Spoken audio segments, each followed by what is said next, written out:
Yet our best trained, best educated, best equipped, best prepared troops refuse to fight.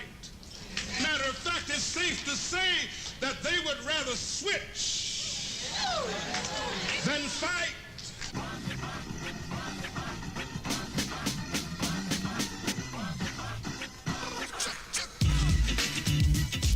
Yo yo yo! Nico here again. Gonna cast you a short replay. Oh, actually, it isn't very short, but who's counting, right? Oh, look at my good manners here. Hey dudes. And he's responding with probably a very polite response to you two. Yeah, right. Yeah, I'm gonna cast you a game. I specifically chose this replay because I wanted to pay attention to I wanted to keep the focus on how to defend against the foregate, and I just made a video. If you haven't seen it, it's a low-level replay analysis. Not low level. Let's say medium-level replay analysis. Not to be unfair to Lofton, who I was playing then, where I foregated him, and he didn't do very well to defend it. He pretty much did all the cardinal mistakes that you can do: not pulling SCVs, not scouting, scanning the wrong areas of the base, not building bunkers, not keeping production constant. Just a lot of small errors that lead to your demise, basically. So I haven't gone through this replay properly, but I'm pretty sure I played okay, since I remember this was a foregate, and he's actually gearing up pretty hard. He's building a second pylon right outside my base. He's probably counting on me walling off, and he, you know, you can warp in units here if you have warp gates, and you don't need any additional vision. You have vision enough here, so you can just warp in units here. So if Terran walls off, you really want to be worried about this area. And I put my first barracks down here. Just because I didn't want him to see, I wanted him to be worried about cheese. I don't mind if Protoss goes. Oh, that was pretty bad. I don't mind if Protoss goes for some early aggression, because I usually feel I can hold it. And as I said, I've been working on holding 4-gate, and I don't mind forcing a 4-gate or even a 3-gate robo, but that is a bit more deadly for me. So I'm just chasing his scout around. I didn't need to continue chasing it, but I wanted to make totally sure that it went out of my base. And I did spot this pylon here, so I'm doing as good as I can to take that one out. Now, I'm not in a rush, because I know he doesn't have warp gate finish yet. He actually doesn't have... Yeah, he's started it, but it isn't completed yet, so he won't be able to warp in any units. And this is pretty detrimental to his strategy, just because he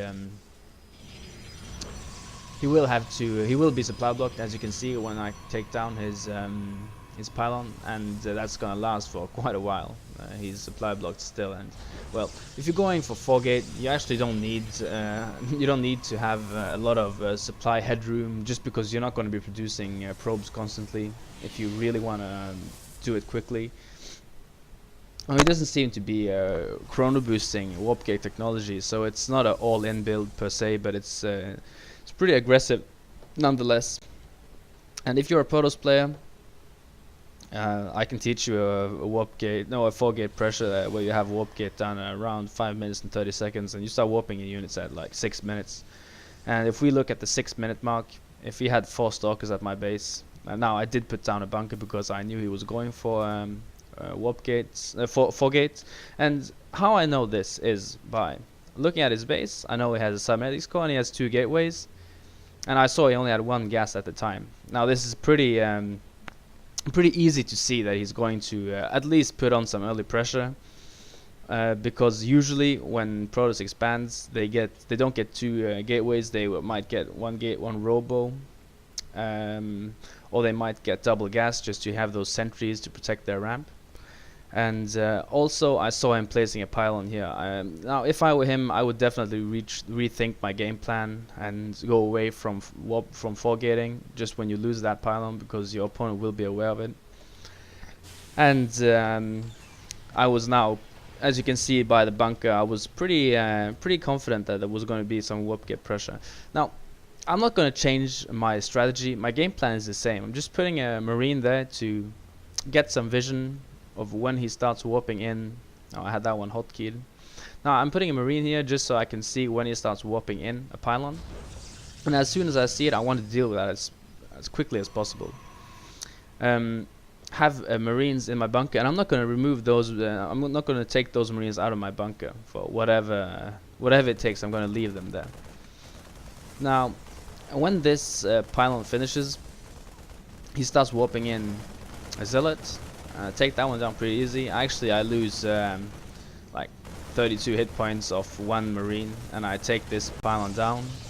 And at the same point where he attacks, now we're going to take this in normal speed. You see, I instantly drag a box of SCVs, pull my marines behind, and use my SCVs for meat shields. Now, there's no way he's taking these units with these units. So now when his pylon finishes, he can warp in 2 to 4 more units. Still paying some attention to the combat here. If you look at this marine here, I will pull him back, he's getting weak. Pulling back that marine, just keeping them alive. Now a marine with 5 hit points won't be of much use in combat now, but when I get medevacs up, that marine will be totally fine and will be 45 hit points, ready to fight again. So I'm supply blocked for just a short while, and I've held the 4-gate pressure. Now that was very easy because he had some problems with his 4 gates. He lost a pylon here, he lost actually 2 pylons here, and yeah, he should have rethought his plan. But the reaction to what he was doing is exactly the same. Even if he did put on, like, if he even warped in 8 more stalkers, I would have been fine. I'm pretty sure of it, just because I was confident that excuse me, I was confident that with my SCVs as meat shields and doing some damage, they actually do 5 hit points of damage, and chasing him away, I would at least be able to put down a couple of bunkers. And by that time, still leaving a marine here, by the way, and by that time I would be totally fine. Now I did put down 2 more bunkers here just because I was worried about him continuing with his pressure. But as you can see from his base, he isn't. He's building 2 cannons, he has 2 sentries, he is really worried about me counterattacking. So now it's just for me to get my double gas and get my tier 2 level up, which would be for me medevacs. As you can see, I'm going that way now. Did put down a scan, saw 2 cannons and 2 sentries, and instantly I salvage my bunkers and I move out. At this point, he's lost the game. There's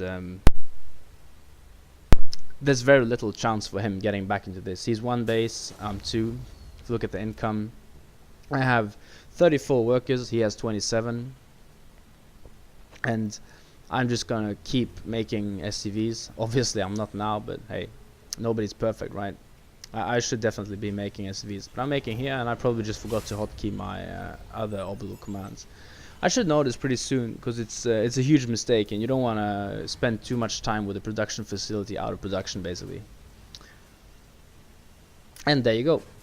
So, trying to produce out of my barracks at all times, staying away from the supply cap, and yeah, doing as much as I can to just keep production up, knowing little about what he's doing except for his sentries and cannons, which is pretty defensive posture.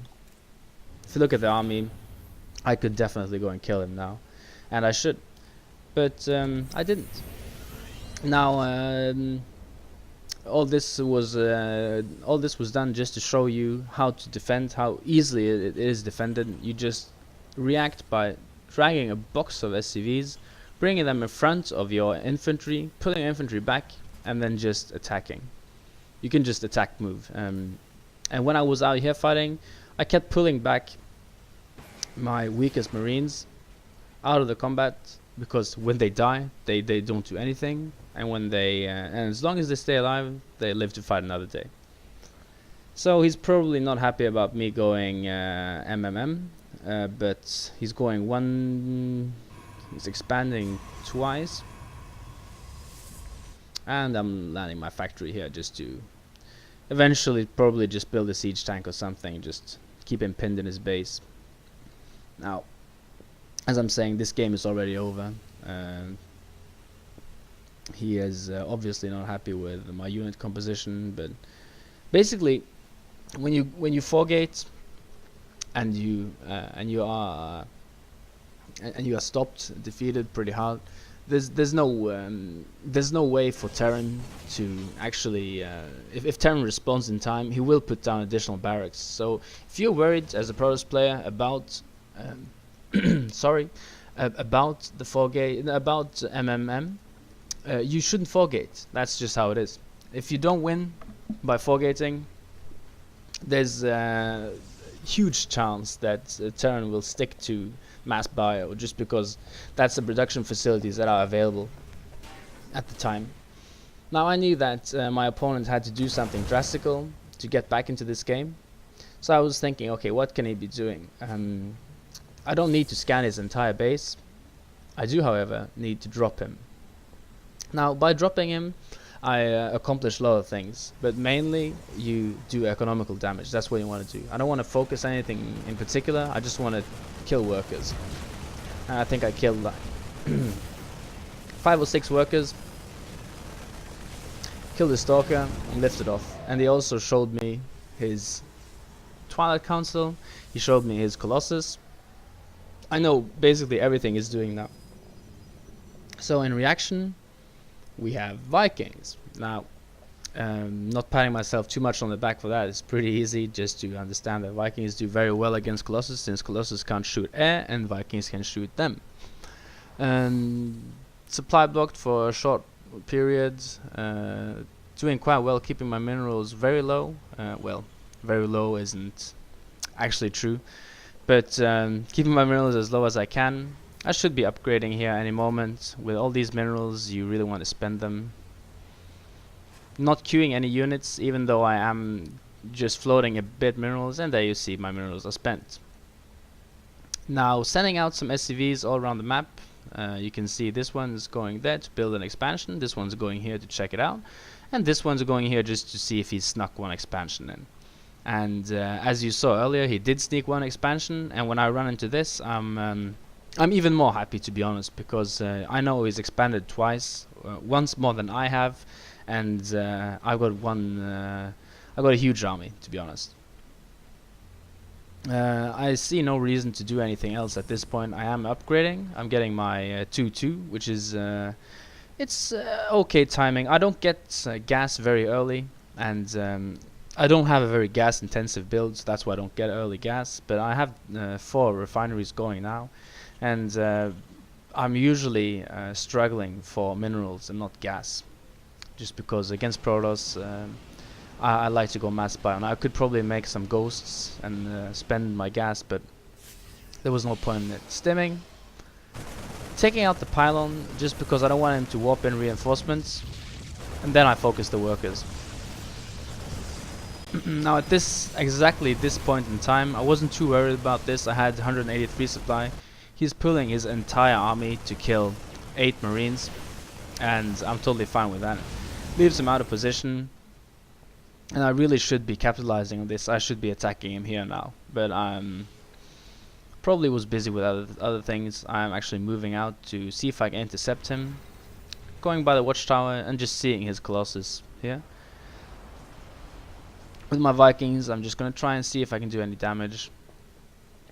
And I actually just almost breached the shields of one Colossus. But again, slow it down for the combat. Stim, get a good concave, get my Vikings in on the battle. I'm focus firing with my Vikings, letting my infantry do as they please.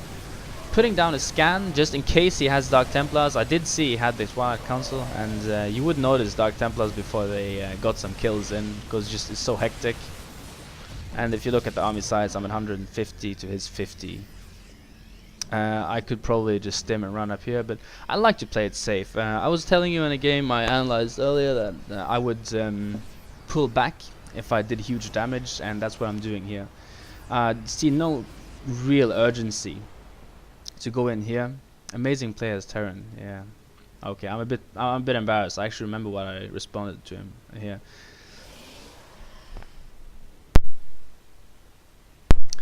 Okay, that was uncalled for, but seriously, he was asking for it. And forgating isn't really a very good tactic, and yeah, I'm giving him some stick for it. Just putting down additional go MM plus A. I've never heard the MM plus A phrase, so it was pretty. Yeah, I didn't understand that. I don't even have concussive shells. Now I could be spending my gas on that. Yeah, as I was saying, I don't want to focus too much energy on just busting down here. I know he has an expansion here, which isn't saturated at all. I have been doing some tank damage here, which is insignificant. I dropped my factory here, built a tech lab, made one tank and researched siege tech, and I just sieged it here, and then I lifted my factory off and landed it here. Basically, I'm not going to invest too much money in that sort of harassment, but it's okay. It keeps him occupied for some time, and it didn't cost me too much minerals. It cost me unused tech lab, which is 50-25, and yeah, it's actually quite expensive, like 500 minerals and 250 gas just for that. But I could always just build a tech lab here and utilize siege tech if I wanted to. So, getting my third base up, which should have been up much earlier. I've cleared these rocks, and I should be putting down the gold expansion. There's no reason not to. But I do have some minerals, and I am almost at 200. I know he isn't at 200, and I'm just focusing on winning the game as soon as I can, but I'm not rushing into anything. And I think this is a very important lesson. Even if you don't like to play long games, I suggest you just go Marine SV all in, or something like that. Dual port Banshee or something, because that's gonna end the game pretty fast, either for you or against you. But picking the pylons again, just focusing them so we can't warp in. I'm not too worried about 4 zealots now, but would have been annoying to have to deal with that. Re-stemming, taking that down. And I'm at 200 now. It should be 3-3. No, I'm not. I am getting 3-3, so that's good. Now, you'll see that I have some supply drops here.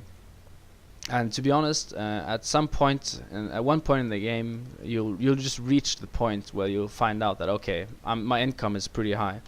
Now, my income is around 1300, which isn't very high, actually. I'm only on one base, actually, 1.5 bases, but I'm getting my gold up, so I'm fine. And you won't need mules once you have 2 or 3 bases. So just when you're reaching your supply limit, you don't need to build supply depots. You can actually just get the instant supply, and it's actually it's better than mining out your expansion, especially if you're under pressure. It's not always a good idea to mine out your expansion. Now I'm getting ready for hopefully my final engagement.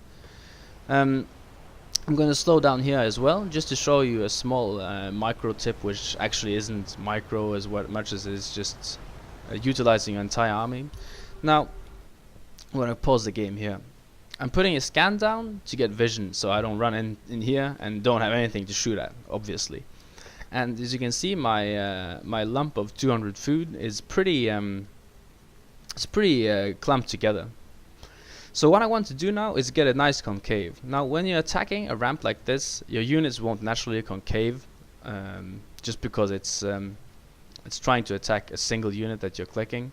So they'll all just run here, and then you'll have like 120 food running around back here doing nothing. So we'll just look at this army now. I stim, I run, and then I pull half my army back, and I get nice concave. So we'll go back and we'll see that one more time. In normal speed now. You go stem, run up, pull the army back like that, and you'll have a nice concave. And I don't even think I lost. I think I lost like 3 food, and that's GG. He's left the game. So a bit about defending 4 gates, a bit about unit placement, and just some tips for you guys. See you guys in not too long. I'm going to be continuing making my tutorial videos. They will be coming on my channel as soon as possible. Bye.